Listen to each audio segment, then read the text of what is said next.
Bobby Betsold works in technical marketing at All States Materials Group, again, which is another session sponsor.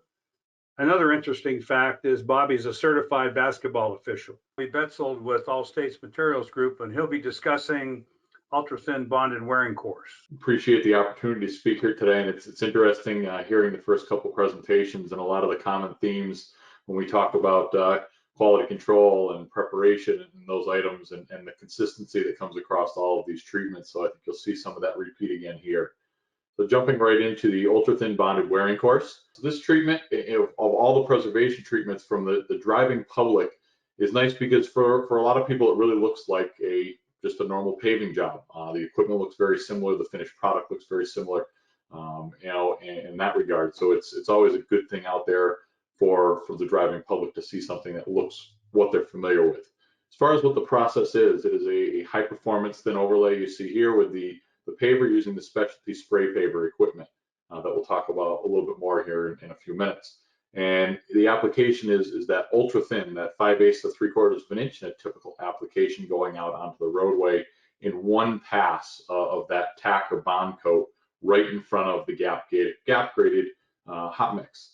As far as the materials, so we talk about that tack bond coat there, typically applied at roughly 2/10 of a gallon, sprayed out of a polymer modified emulsion, readily available and produced and transported with conventional means. Similar with the hot mix, again, we talk about the thickness that's there in terms of less than 3/4 of an inch. You get various depending on the applications and where it is, whether it be in a highway situation, a municipal situation, the type of roadway. You can have different types of binders used for that mixture, but all of it produced in conventional plants, transported with conventional equipment.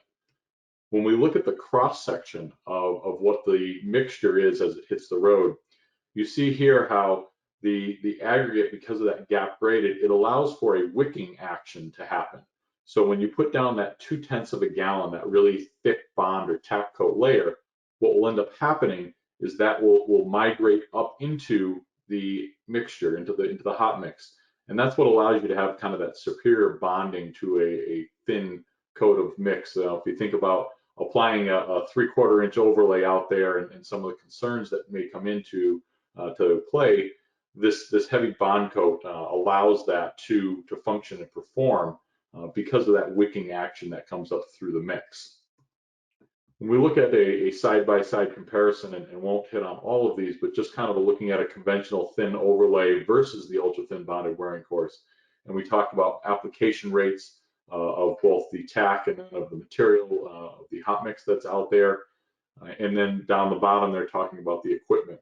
As I mentioned, instead of having a distributor spraying out the tack layer with your conventional paving, instead with this you use a spray paver. So it's all in one process, all on board, and you get that liquid, that tack layer that never has anything on it. All it has is the immediate mixture going right on to the tack layer to really help that bond coat adhere to the roadway.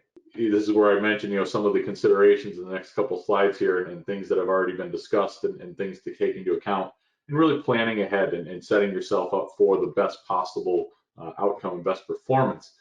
So you really want to look at the whole project of everything that could be involved in the planning. Communication is a critical thing with any type of a preservation treatment, any type of a project.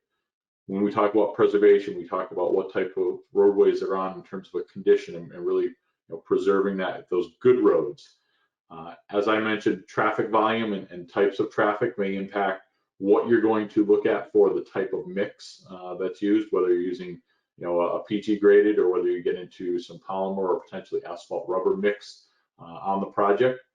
I'll talk about prep a little bit more, and it's already been hit on a lot of the same common themes that you've heard in previous presentations.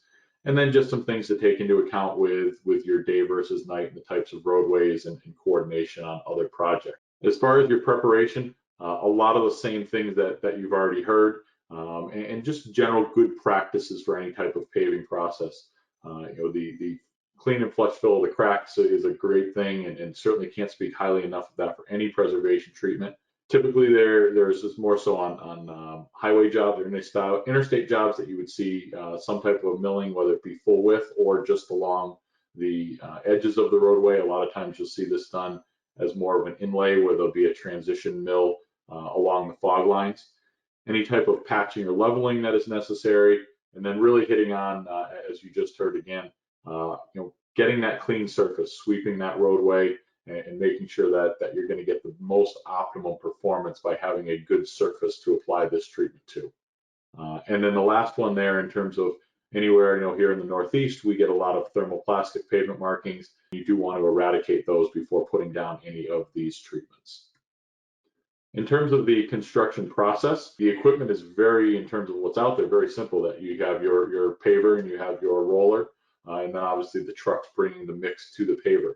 So it is a small train, a small footprint out there on the roadway, which is certainly nice, and allows for a quick application process and minimal impact overall.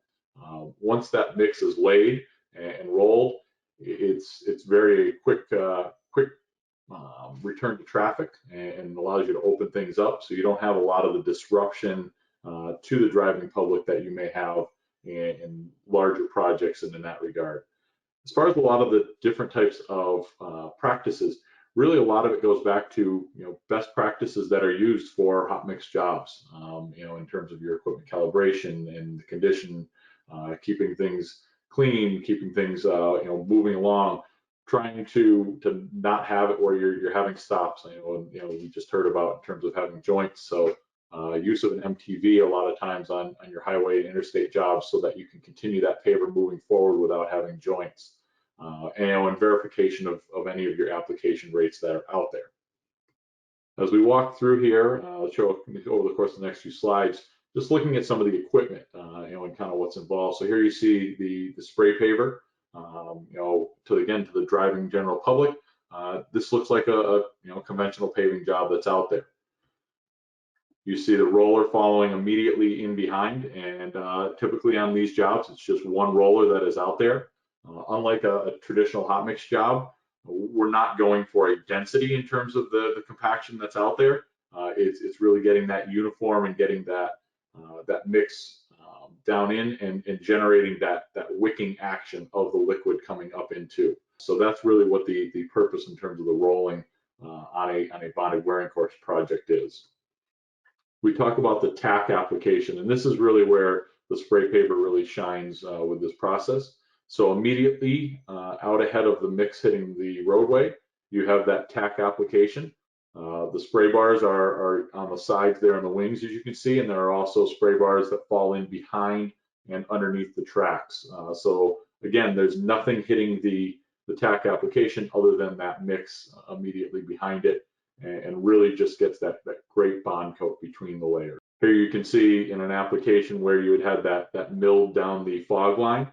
So in this case, it's spraying onto the milled joint, and you get that little bit of overspray also up to that joint, and you would see the same thing on that center line joint in the next passes, where you would actually get the face of that joint is also sprayed just slightly by the nozzles, which allows for a great joint construction as well there. Followed by your immediately rolling, and again, we're not going for that density with only being 3/4 of an inch. Really just trying to orient all that stone and get that to a smooth surface. And again, there you can see kind of that ultra thin thickness profile there at roughly 3/4 of an inch or less that you end up with as a final surface. Quality control with any project is key and critical. Right from the start, and planning ahead with your quality control plan, all of your material sampling and testing, both at the plants ahead of time and then out in the field afterward, verifications, and also coordination with the agency and the contractor for any and all material testing. Again, to make sure that you're getting what you're paying for and the product is going to come out as is expected. And then wrapping up at the tail end here, looking at kind of the benefits of the treatment and out in place with that heavy tack layer that you do get, you're really getting a real good seal across the entire surface of that roadway. In addition to that wicking action that helps you with that bonding, so that it allows you to not have to have concerns with delamination or any of those type issues that you may see sometimes with some of your thinner overlays. You do get a durable skid resistant surface, and also one that if you're ever on this with the gap graded mix, you notice a tremendous difference as opposed to a dense graded mix with wet weather conditions with tire spray because of that gap graded mix and allowing that water to shed off of the surface. Built for high speed and high traffic, high volume roadways. Here you can see on the right hand side there, those photos are on 295 in Massachusetts coming out of the Boston area, paved in 2008. And then that bottom picture there, 11 years later in 2019. A lot of these projects are out there for 10 plus years and still continuing to perform very well in high traffic and demanding situations. So with that, we'll keep things moving along here as we have a remaining full schedule. The preceding was produced by the National Center for Pavement Preservation. More information can be found on the web at pavementpreservation.org. Additional support provided by Michigan State University.